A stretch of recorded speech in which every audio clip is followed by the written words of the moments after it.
Stepney the Bluebell engine and Thomas the Tank engine were resting at the junction when Percy came bustling up alongside. He had just come back from bringing some stone trucks to the big harbor. "Nothing but trouble," Percy complained to Thomas. "What did they do this time?" "They tried to push me down the incline, and then they called me Puddle Percy." Thomas smirked, thinking of the time Percy fell into the sea. "I'm sick of these trucks." Stepney intervened. "You know, you are very lucky, Percy. Your line has everything. Plenty of passengers, a quarry, a coal mine, farms and factories. Plenty of things to do, and you need plenty of trucks. I miss trucks. We don't have them on my line, and they were great fun." "You're welcome to them. You can bring this lot up to the quarry if you like," Percy offered. Stepney was most pleased. Thomas was bewildered as the Bluebell engine set off happily with a line of dirty trucks. Percy just grinned. Soon after he left, Stepney had to wait at a signal before the merge with the harbor line. The signal was close to a cricket field where a match was taking place. The driver and fireman watched the game as they waited. The announcer's voice drifted over the field. "The Knapfit nosebleeders are 8 for no wicket as Tim Crockton is at the crease. He's taking a mighty swing." Everything happened at once. Clank went the signal. Clunk went the ball into the train. However, the sound was drowned out as Stepney whistled as he departed. "Stop!" yelled the players, but Stepney was too far away to hear them.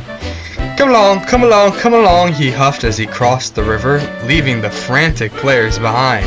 "And the game is put on pause as train stops play," the announcer said. "I don't think the rulebook covers that one, lads." The captain and his assistant came walking up. "I told you, Fred, this is why we bring extra balls. Now that train has only one." Fred blushed. He had forgotten the spares at the clubhouse. The opposing team's captain hurried up too. "We need to stop that train," he cried.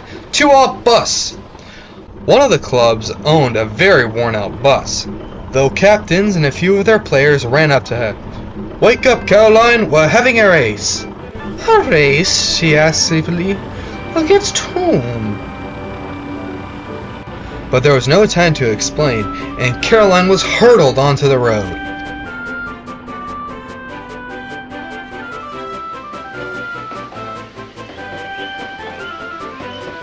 Stepney wasn't hurrying.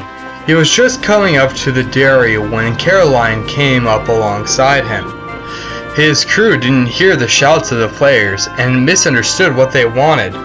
"If those jokers want a race, they can have it," the fireman remarked. The driver advanced the regulator and Stepney drew ahead. Poor Caroline the bus wasn't happy. "My master really shouldn't treat me like this," she grumbled. "This pace is too hot for my system. It'll fuse all my circuits."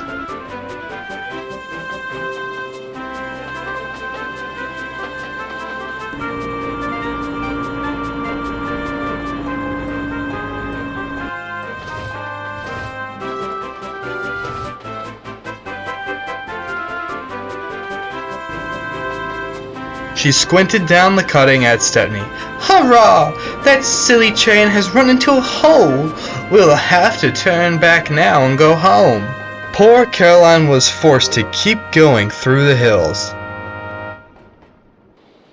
The tracks cross the river at the narrowest point, while the road goes around a pond. This meant Caroline didn't pull into the town yard until Stepney had already shunted his train ready for Toby to take. The cricketers piled out of Caroline and came up to Stepney. They explained everything. "Oh my," Stepney's driver exclaimed. "We all sorry for the confusion. We'll help you look." One of the cricketers found the ball nestled under some straw in the third truck. They cheered and turned to Caroline. The poor bus was pouring steam from her hood. "I have an idea," Stepney's driver said. Soon, Caroline was loaded onto a flatbed. They hooked up a brake fan, and the cricketers climbed aboard. They reached the field in no time. Stepney and Caroline watched from the harbor line while Stepney's crew went to the stands to watch. The game got underway once more. "And play resumes," cried the announcer. "Hopefully no more trains will stop our fun." The spectators all laughed, Stepney chuckled, and even old Caroline let out a small smile.